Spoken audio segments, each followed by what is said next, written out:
नमस्कार, भारत के पहले digital mobile news channel metro TV में आपका स्वागत है। मैं हूं अनामिका।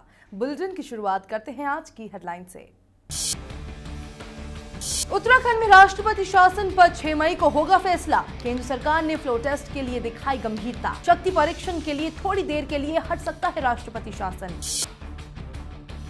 एनजीटी से जेपी ग्रुप को मिला बड़ा झटका। 2500 एकड़ जमीन वापस लेगी उत्तर प्रदेश सरकार। सुप्रीम कोर्ट का आदेश, सिगरेट और बीड़ी के पैकेटों पर देनी होगी 85% वैधानिक चेतावनी। 27 मामलों की सुनवाई करेगा कर्नाटक हाईकोर्ट। राज्यसभा की आचार समिति ने माल्या की सदस्यता रद्द करने की सिफारिश की। माल्या ने इस्तीफा देकर की थी निष्कासन से बचने की कोशिश। और मध्य प्रदेश व्यापम का मुख्य आरोपी रमेश शिवहरे कानपुर से गिरफ्तार। यूपीएसटीएफ की कार्रवाई। कानपुर की अदालत में पेशी के बाद भोपाल में होगी पूछताछ।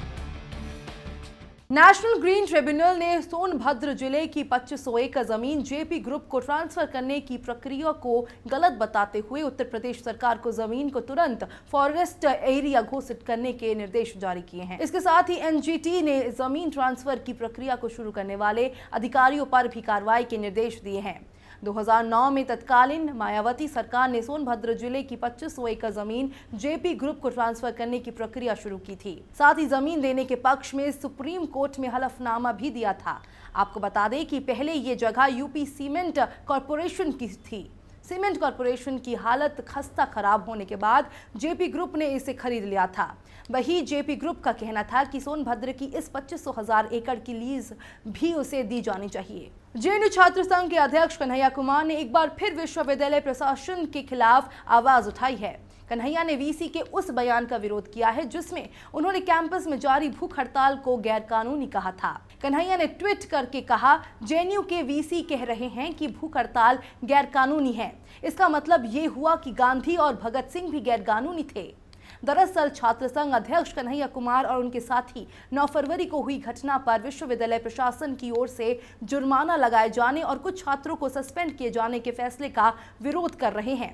फैसले का विरोध करते हुए आरोपी छात्रों ने कैंपस में ही भूख हड़ताल शुरू कर दी। वही भूख हड़ताल पर जेएनयू के वीसी जगदीश कुमार ने लिखित अपील जारी करते हुए कहा था कि वो छात्रों के खराब स्वास्थ्य को लेकर चिंतित है।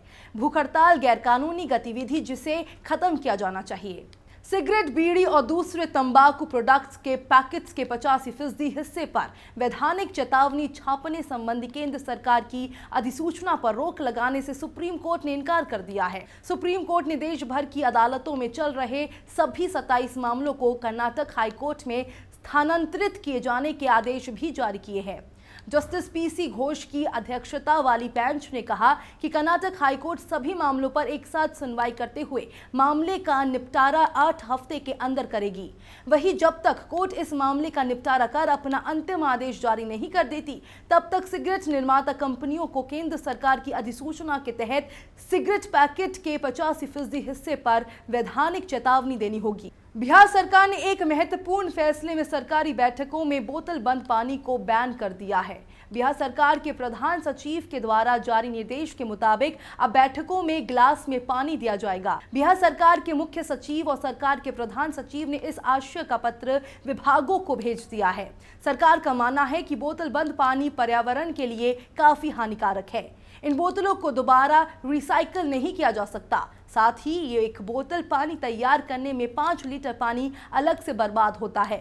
गौरतलब हो कि केंद्र सरकार ने पहले ही 40 माइक्रोन से कम मोटाई वाले प्लास्टिक की थैलियों पर पहले से ही रोक लगाई है। लातूर के बाद अब रेलवे ने सूखे और पानी की किल्लत झेल रहे यूपी में बुंदेलखंड के लिए भी पानी के टैंकरों वाली ट्रेन भेजने का निर्णय लिया है। यूपी के महोबा में पहली गाड़ी 6 मई को सुबह पहुंचेगी। रेल राज्य मंत्री मनोज सिन्हा की पहल पर ये गाड़ी राजस्थान के कोटा से बाणसागर बांध से पानी लेकर जाएगी। सिन्हा ने हमीरपुर महोबा के सांसद पुष्पेंद्र सिंह चंदेल से सलाह करके रेलवे बोर्ड के अधिकारियों को महोबा में पानी भेजने के मंगलवार को निर्देश दिए। रेलवे बोर्ड के अधिकारियों के अनुसार कोटा से ये गाड़ी 5 मई की शाम को रवाना होगी और बिना झांसी होते हुए सुबह अगले दिन महोबा पहुंचेगी। बुंदेलखंड में यूपी के बांदा, चित्रकूट, महोबा, ललितपुर और झांसी और मध्य प्रदेश के टीकमगढ़, पन्ना, छतरपुर, दमोह और सागर जिले में पानी का संकट ज्यादा है। उत्तराखंड में चल रहे राजनीतिक संकट को लेकर सुप्रीम कोर्ट में आज एक बार फिर सुनवाई हुई। सुनवाई के दौरान केंद्र की ओर से पेश हुए अटॉर्नी जनरल ने कहा कि सरकार फ्लो टेस्ट के मुद्दे को लेकर काफी गंभीर है और समाधान के लिए थोड़ा वक्त चाहती है। कोर्ट ने एजी की दलीलें सुनने के बाद केंद्र सरकार को फ्लो टेस्ट पर फैसला करने के लिए 6 मई तक का वक्त दिया है।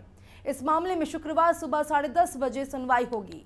अगर सरकार बहुमत परीक्षण के लिए तैयार होती है तो अदालत इसकी प्रक्रिया तय करेगी। कोर्ट ने स्पष्ट शब्दों में कहा कि केंद्र अपना निर्णय बताए और अगर सरकार निर्णय नहीं ले सकती तो इस बारे में वो खुद अपना निर्णय ले लेंगी कि उत्तराखंड में शक्ति परीक्षण करना है या नहीं। कोर्ट ने ये साफ कर दिया है कि अगर फ्लो टेस्ट होगा तो हरीश रावत का ही होगा और सुप्रीम कोर्ट की निगरानी में होगा। उस दौरान थोड़ी देर के लिए राष्ट्रपति शासन स्थगित कर दिया जाएगा। राज्यसभा की आचार समिति ने शराब कारोबारी विजय माल्या को तत्काल सदन से निष्कासित करने की सिफारिश की है।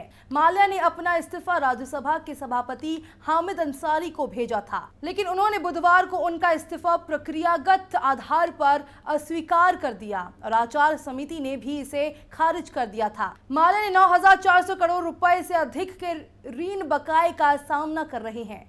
उन्होंने खुद को उच्च सदन से निष्कासित किए जाने से बचने के प्रयास के तहत ब्रिटेन में अपने निवास से अपने इस्तीफे की स्कैन की हुई प्रति ये कहते हुए भेजी थी कि वो नहीं चाहते कि उनके नाम तथा प्रतिष्ठा पर और कीचड़ उछाला जाए। अगस्टा वेस्टलैंड हेलीकॉप्टर की दलाली के मामले में पूर्व वायुसेना प्रमुख एसपी त्यागी पर सीबीआई का शिकंजा कसता जा रहा है। वो आज ही पूछताछ में शामिल होने के लिए दिल्ली में सीबीआई मुख्यालय पहुंचे। इससे पहले मंगलवार को पूछताछ के दौरान त्यागी ने सीबीआई के सामने ये कबूल कर लिया कि उन्होंने अगस्ता हेलीकॉप्टर बेचने वाली कंपनी फिनमेकेनिका के चीफ ऑपरेटिंग ऑफिसर जॉर्जिया जापा से 2005 में मुलाकात की थी।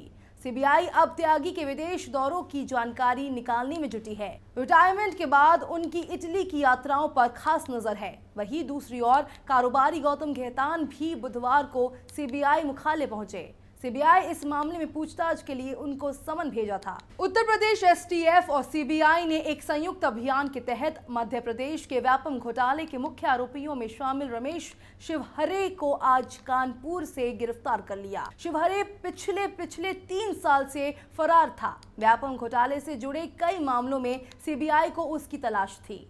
सीबीआई सूत्रों ने यहां बताया कि सीबीआई ने व्यापम नाम से जाने जाने वाले मध्य प्रदेश व्यावसायिक परीक्षा मंडल के कामकाज में कथित अनियमितताओं के संबंध में 5 मामलों की जांच की थी, जिनमें शिवहरे वांछित था और उसे पकड़ने में मदद करने वालों को 10,000 रुपए का पुरस्कार दिए जाने की घोषणा की गई थी। शिवहरे को कानपुर की अदालत में पेश करने के बाद भोपाल भेजा गया था। प्रवर्तन निदेशालय ने महाराष्ट्र सदन घोटाले के आरोपियों पर नकेल कसना शुरू कर दिया है। घोटाले के 30 आरोपियों के खिलाफ जारी गैर जमानती वारंट पर कार्रवाई करते हुए ईडी ने आरोपियों की गिरफ्तारी के लिए छापेमारी शुरू कर दी है। 870 करोड़ रुपए के घोटाले के 30 आरोपियों को पकड़ने के लिए ईडी ने 7 टीमें बनाई हैं। सभी टीमें आरोपियों के घरों और दफ्तरों के अलावा दूसरी संभावित जगहों पर भी छानबीन कर रही है। बीते सप्ताह पीएमएलए कोर्ट ने इन आरोपियों के खिलाफ गैर जमानती वारंट जारी किया था। ईडी ने अब आरोपियों को गिरफ्तार करने की कोशिश शुरू की है ताकि उन्हें गुरुवार को कोर्ट में पेश किया जा सके। इन आरोपियों की लिस्ट में सबसे पहला नाम महाराष्ट्र सदन घोटाले के मुख्य आरोपी और एनसीपी नेता छगन भुजबल के बेटे पंकज भुजबल का है। भारत ने उस अमेरिकी रिपोर्ट पर तीखी प्रतिक्रिया जाहिर की है जिसमें कहा गया है कि 2015 में भारत में धार्मिक स्वतंत्रता नकारात्मक पद पर रही। भारत ने कहा कि ये भारत इसके संविधान और इसके समाज की उचित समझ दिखाने में नाकाम रही है। विदेश मंत्रालय के प्रवक्ता विकास स्वरूप ने कहा कि सरकार नहीं समझती कि अमेरिकी अंतर्राष्ट्रीय धार्मिक स्वतंत्रता आयोग जैसी किसी विदेशी संस्था की ऐसी हैसियत है कि वो भारतीय नागरिकों के संवैधानिक तौर पर संरक्षित अधिकारों की स्थिति पर कोई टिप्पणी कर सके। खबरों के सफर में फिलहाल इतना ही। देश दुनिया की पल पल की खबरें हम आप तक पहुंचाएंगे एक नए अंदाज में आपके मोबाइल फोन के माध्यम से। तो आप जुड़े रहिए मेट्रो टीवी से। तब तक के लिए नमस्कार।